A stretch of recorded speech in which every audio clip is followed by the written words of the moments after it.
Hello दर्शकों, नमस्कार। आज हम शुरू करने वाले हैं अपनी सीरीज जिसको हमने नाम दिया है लेट्स टॉक मेंटल हेल्थ। इस सीरीज को शुरू करने की हमारे मन में एक ही मंशा थी कि हम आप तक मेंटल हेल्थ से जुड़ी भिन्न भिन्न तरह की डिसऑर्डर्स को सामने लाना चाहते थे, एक करेक्ट क्लिनिकल वे में। हम आप तक इस तरीके से जुड़ना चाहते हैं कि हम आपको ये बताना चाहते हैं कि मेंटल हेल्थ इलनेसेस आखिरकार रियल जिंदगी में दिखती कैसे हैं, क्या है जो मेंटल हेल्थ बिहेवियर है, और ऐसी कौन सी नॉर्मल बिहेवियर्स हैं जिन्हें हम मेंटल इलनेस से रिलेट कर लेते हैं कई बार। आज हम अपनी विषय को शुरू करेंगे एक बहुत ही महत्वपूर्ण टॉपिक से जिसे हम कहते हैं ओसीडी, ऑब्सेसिव कंपल्सिव डिसऑर्डर। आगे जाके हम यह जानेंगे कि आखिरकार ओसीडी के बारे में बात करना क्यों जरूरी है, क्या है ओसीडी, क्यों होती है ओसीडी। लेकिन चलिए एक झलक डालते हैं थोड़ी क्लैरिटी पाने के लिए, आखिरकार ओसीडी है क्या, ताकि हम उसे और विस्तार में जान पाए। तो पहली बात, हर अनयूजुअल थॉट ओसीडी नहीं होती है, और हर छोटी छोटी बात सिर्फ आदत भी नहीं होती है। तो let's get real today. We often confuse particular habit with personality quirks and distressing behavior with mere stress. But some thoughts and actions are not normal and they do signal towards a disorder. So, just being particular about cleanliness, is it OCD? Double checking something always harmless? तो मैं ये clear कर दूं कि जी नहीं, ऐसा नहीं है। तो फॉर एग्जाम्पल, एक व्यक्ति कहता है मुझे नीट और क्लीन रहना अच्छा लगता है। हाँ, अच्छी बात है, पर ये ऑब्सेसिव कंपल्सिव डिसऑर्डर नहीं है। मैं एक चीज को हमेशा एक बार और चेक कर लेता हूँ, मुझे अच्छा लगता है, ये भी ओसीडी नहीं है। मुझे चीजें अच्छे से साफ तरीके से रखना और करना पसंद है। जी हाँ, करेक्ट, ये भी ओसीडी नहीं है। लेकिन अगर माइंड एक स्पाइरल में बंध जाए, जहां लगातार हर वक्त अनवांटेड, रिपीटेटिव और डिस्ट्रेसिंग थॉट्स और इमेजेस या इम्पल्स की लूप आने लगे, तो ये ऑब्सेसिव कंपल्सिव डिसऑर्डर के लक्षण हो सकते हैं। तो आज का फोकस होगा सिर्फ आपको इंफॉर्मेशन नहीं देना, बट आपकी मानसिकता को इसी बात से ट्रांसफॉर्म करना कि आखिरकार हर नॉर्मल बिहेवियर ओसीडी नहीं है। तो चलिए आज प्रीति से जानने की कोशिश करते हैं कि आखिरकार ओसीडी है क्या। क्या प्रीति, आप हमारे लिए ओसीडी को ब्रेक डाउन कर सकती हैं? बिल्कुल। तो तीन शब्द जो बार बार आ रहे हैं, पहला शब्द अनवांटेड, दूसरा रेपिटेटिव और तीसरा डिस्ट्रेसिंग। इसी के अराउंड कहीं हमारा ओसीडी घूम रहा होता है। अब और इसको अगर हम डाइसेक्ट करें तो बहुत दो इंपॉर्टेंट वर्ड्स जो ऑब्सेसिव कंपल्सिव डिसऑर्डर की नाम में ही है, ऑब्सेशंस एंड कंपल्सन्स, ये मिलकर के बनाते हैं ओसीडी को। तो सबसे पहले जानते हैं कि ऑब्सेशंस क्या है। दो एग्जाम्पल लेती हूं मैं। एक, मुझे मालूम है कि दरवाजा मैंने बंद किया है, पर बार बार ख्याल आ रहा है कि किया कि नहीं किया मैंने।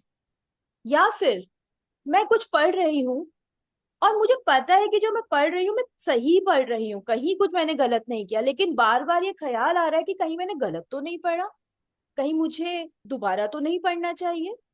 तो ये दो ऑब्सेशंस के कॉमन एग्जाम्पल्स देखे जाते हैं, जिसमें बार बार एक ही थॉट हमको आ रहा है, जबकि हमें पता है लॉजिकल स्पेस पे कि हमने सही पढ़ा है या दरवाजा बंद है।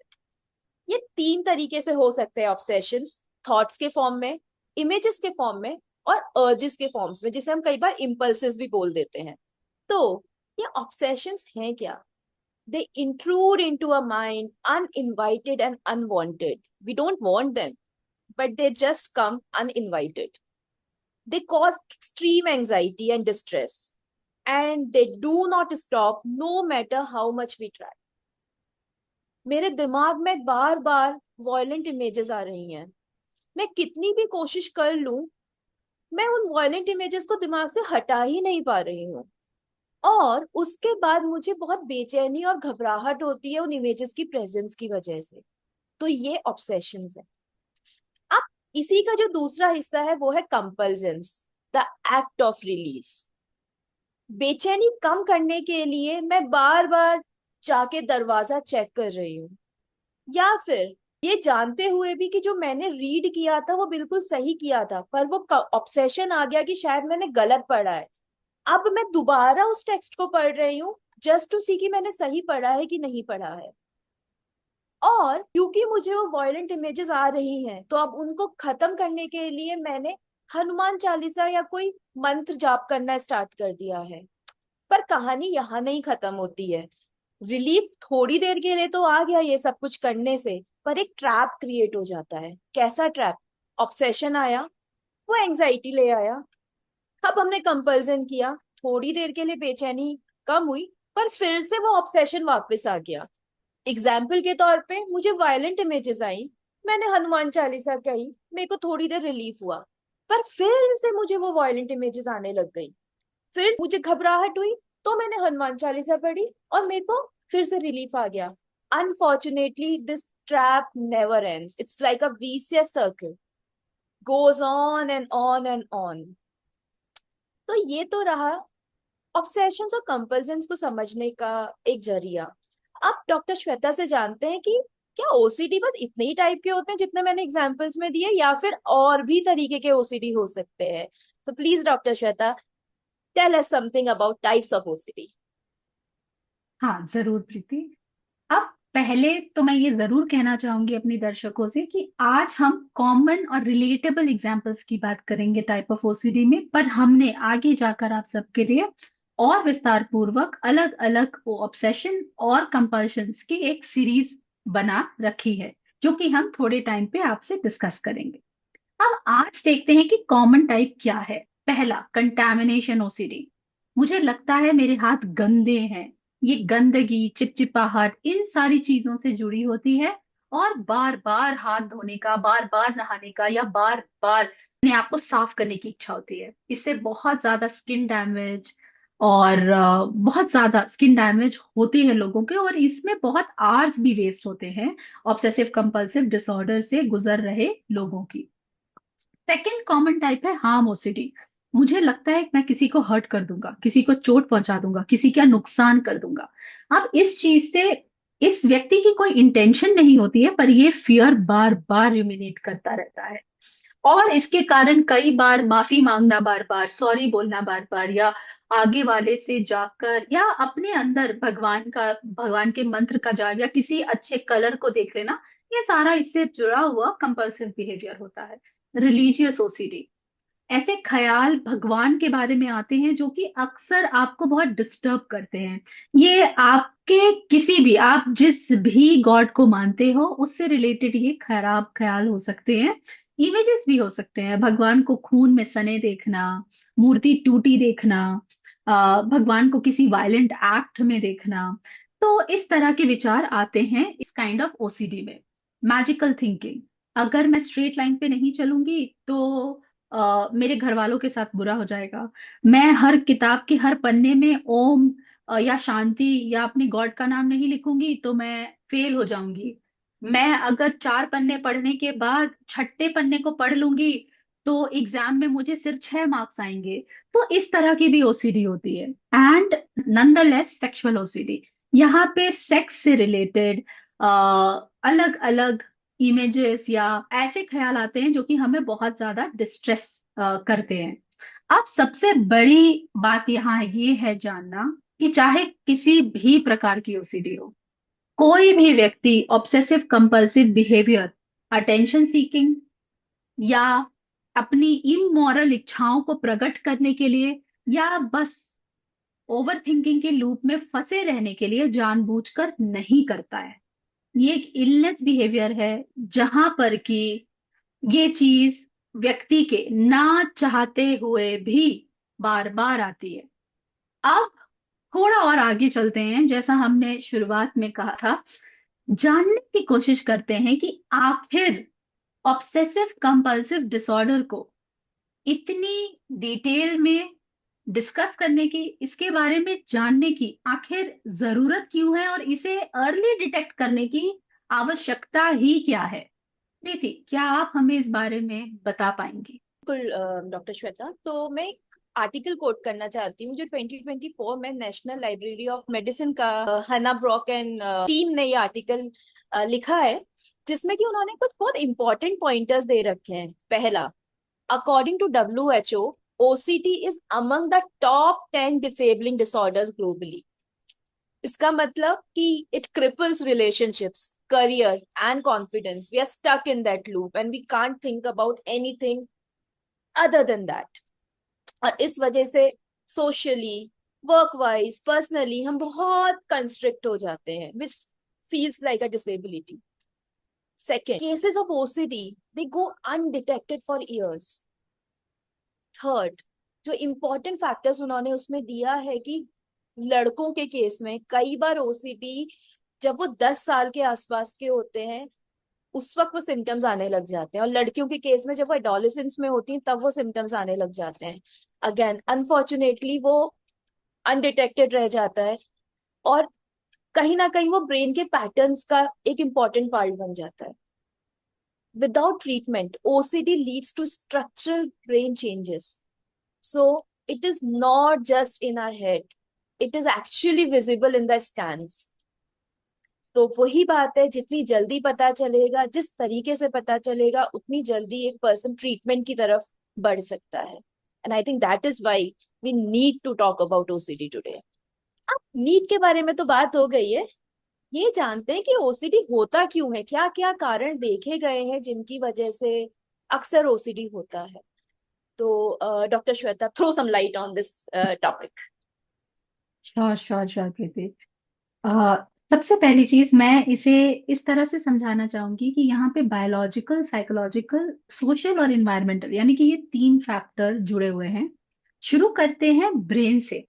जैसा आपने कहा प्रीति, अनट्रीटेड ओसीडी ब्रेन में चेंजेस ला सकता है। जी हाँ, बायोलॉजिकल फैक्टर ऑफ ओसीडी ये कहती है कि ब्रेन में स्पेशली ऑर्बिटोफ्रंटल कॉर्टेक्स और बेसल गैंग्लिया, जो ये दो एरिया है ब्रेन के, वो ओसीडी क्लाइंट में अलग तरीके से काम करते हैं।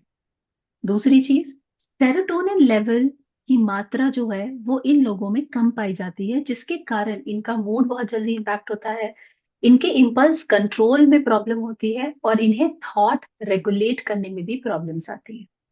Second factor, psychological. इनमें आप आदत के तौर पे कह लो या इनकी थिंकिंग पैटर्न के तौर पे समझ लो इस चीज को, लेकिन इनमें अनसर्टनिटी होती है, यानी कि ये अनसर्टन होते हैं किसी भी डिस्ट्रेस को टॉलरेट करने के लिए। यानी कि लाइफ में अगर कोई प्रॉब्लम आई तो इन्हें इन वो इसे टॉलरेट बहुत आसानी से नहीं कर पाते हैं, जिसे हम इनटॉलरेंस ऑफ अनसर्टनिटी कहते हैं। ओके, सेकंड, इनके सेंस ऑफ रिस्पॉन्सिबिलिटी, यानी कि अगर आप इन्हें कोई कार्य दोगे तो उस कार्य को पूरा करना, समझने की जो क्रिया होती है वो इनमें बहुत ज्यादा सतर्क होती है, बहुत ज्यादा जटिल होती है। तो इसे हम ये भी कहते हैं कि they have inflated sense of responsibility. आप अक्सर पाओगे इन लोगों को थोड़ा एंग्शियस होता हुआ, तो ये अक्सर थ्रेट को ओवर एस्टिमेट करते हैं। मानो अगर मैंने होमवर्क नहीं किया तो एक जनरल व्यक्ति, एक जनरल बच्चा या एक जनरल इंसान ये सोच रहा होगा कि मैंने पीपीटी नहीं बनाई या ये नहीं किया तो ठीक है, हो सकता है कि मीटिंग में कहा सुनी हो जाए या कोई हम मुझे टोक दे। पर ये लोग इसे ओवर एस्टिमेट करेंगे। टीचर मुझे डांटेगी, क्लास के सामने बेइज्जत करेगी, मुझे फिर 10 पेज और लिखने को कहेगी, प्रिंसिपल तक ले जा सकती है, या मैंने पीपीटी नहीं बनाई तो सब मुझ पर हंसेंगे, सब मेरा मजाक उड़ाएंगे, मेरा प्रमोशन रुक जाएगा, मेरे को इंक्रीमेंट नहीं देंगे, वगैरह वगैरह। इन लोगों में परफेक्शनिज्म या फिर चीजों को अच्छे से करने की हर वक्त एक चाहत सी महसूस होती रहती है, और इसी कारण से साइकोलॉजिकली इस लोगों में इम्पैक्ट रहता है और ये ओसीडी के लूप में रहते हैं। अब थर्ड फैक्टर को समझते हैं, जो है सोशल और इन्वायरमेंट। ये एक लर्न्ड बिहेवियर हो सकता है पेरेंट्स से, या जिन लोगों ने इन्हें पाल पोस कर बड़ा किया हो उनसे सीख सकते हैं ये। अगर लाइफ में कोई ट्रॉमेटिक इवेंट हो या स्ट्रेसफुल इवेंट हो, जैसे कि कई क्लाइंट आते हैं हमारे पास फादर की डेथ के बाद, किसी का सुसाइड देख लिया हो, उसके बाद रेप या किसी डिफिकल्टी से अगर वो गुजरे हो, मोलेस्टेशन से गुजरे हो, तो उनके बाद इस तरीके के विचार बहुत ज्यादा बढ़ने लग जाते हैं। मैं अच्छी नहीं हूँ, मैं साफ नहीं हूँ, मुझे और साफ होना है, वगैरह वगैरह। और ऐसा भी पाया गया है रिसर्चेस के अकॉर्डिंग कि अगर सोशल सपोर्ट कम हो तो भी ऑब्सेसिव कंपल्सिव डिसऑर्डर उन लोगों में ज्यादा पाया गया है। तो ये याद रखने की जरूरत है कि ऑब्सेसिव कंपल्सिव डिसऑर्डर तीन चीजों का ब्लेंड है, ब्रेन, बिहेवियर और हमारा बैकग्राउंड। अब आगे चलते हुए कुछ सवाल जो अक्सर क्लिनिक में हमसे क्लाइंट आकर पूछते हैं उन पे नजर डालते हैं और जनरली भी समझने की कुछ चीजों को और कोशिश करते हैं। मैं प्रीति आपसे जानना चाहूंगी कि आपको कभी ऐसा, या आपके पास ऐसी कोई एविडेंस है या कोई रिसर्च के थ्रू कोई ऐसी डेटा है, स्टैटिस्टिकल डेटा जो कहती है कि मेल या फीमेल में ऑब्सेसिव कंपल्सिव डिसऑर्डर अलग तरीके से पाए जाते हैं? तो मैं एक इम्पॉर्टेंट फैक्ट यहाँ पे बोलना चाहूंगी, which is OCD is not gender. किसी भी जेंडर को किसी भी टाइप का ओसीडी हो सकता है। पर फिर भी रिसर्चर्स ने कुछ डिफरेंसेस बताए हैं कि मेन में इस टाइप के ओसीडीज ज्यादा देखे गए हैं और वुमेन में इस टाइप के ओसीडीज थोड़े ज्यादा देखे गए हैं। तो जैसे चेकिंग का जो ओसीडी है, सिमेट्री का जो ओसीडी है, और जो ऑब्सेसिव अग्रेसिव थॉट्स हैं, ये मेन में ज्यादा देखे गए हैं। और विमेन में कंटेमिनेशन को लेकर के, गंदगी से रिलेटेड, सफाई से रिलेटेड और रिलीजियस ऑब्सेशन से रिलेटेड ज्यादा देखे गए हैं। वहीं पे रिसर्चेस ये भी देखती हैं कि जो मेन है उनमें मोस्टली जो ऑनसेट देखा गया है वो अर्ली एडोलेसेंस में देखा गया है, और विमेन में जो ऑनसेट है वो मोस्टली अर्ली एडल्टहुड में देखा गया है। साथ में एक और इम्पॉर्टेंट चीज है जो रिसर्चर्स बताती हैं, वो ये है कि विमेन जो है वो 1.6 टाइम्स ज्यादा ससेप्टेबल है to experience OCD in the life, आदमियों के कंपैरिजन में। पर फिर से सब कुछ कहने के साथ साथ मैं एक चीज यही बोलूंगी कि एक्सप्रेशन वेरी कर सकता है दोनों जेंडर्स में। Individual to individual expression of OCD vary कर सकता है, लेकिन सफरिंग वेरी नहीं करती है। Suffering is so real. तो यहाँ से एक अगले और इम्पोर्टेंट क्वेश्चन की तरफ बढ़ते हैं, जो कि ये है कि पता तो चल गया कि हाँ हमें शायद ओसीडी है, या मेरे जो फ्रेंड है, मेरा जो फैमिली मेंबर है उसको ओसीडी है। पर अब एक ओसीडी अगर एक पर्सन को है तो उस पर्सन को सपोर्ट कैसे किया जाए? क्या डूज हैं, क्या डोंट्स हैं किसी पर्सन के लिए जो कि ओसीडी से सफर कर रहा है? तो डॉक्टर श्वेता प्लीज इसके बारे में हमें थोड़ी जानकारी दीजिए। हाँ प्रीति, जरूर इसे डिस्कस करना बहुत आवश्यक हो जाता है, क्योंकि जब आपके घर में कोई ऑब्सेसिव कंपल्सिव डिसऑर्डर से गुजर रहा होता है या आपके आसपास, अक्सर हम उन्हें कहीं ना कहीं जज कर लेते हैं, क्योंकि हर बार वो एक ही बात कह रहे होते हैं, हर वक्त वो एक ही चीज रिपीट कर रहे होते हैं। तो चलो चलते हैं और जानते हैं कि डूज क्या है। सबसे पहला, इन्हें आप लिसन करें पर जजमेंट ना थ्रो करें। इन्हें इनकरेज करें प्रोफेशनल हेल्प लेने के लिए, जैसे कि ये क्लिनिकल साइकोलॉजिस्ट के पास जा सकते हैं, साइकेट्रिस्ट के पास जा सकते हैं, ताकि इन्हें मेडिसिनल और थेरेप्यूटिक दोनों हेल्प मिले। आप इनके साथ पेशेंस बरतें जब ये अपनी थेरेपी ले रहे हो, करवा रहे हो, या घर पर उन एक्सरसाइजेस को कर रहे हो जो उनके थेरेपिस्ट ने कहा हो। अक्सर इनके फैमिली मेंबर्स को ईआरपी यानी कि एक्सपोजर रिस्पॉन्स एंड प्रिवेंशन के बारे में जानना, और इसे कैसे कर सकते हैं घर पर खुद के फैमिली मेंबर के साथ या केयर गिवर के साथ, ये जानना जरूरी है।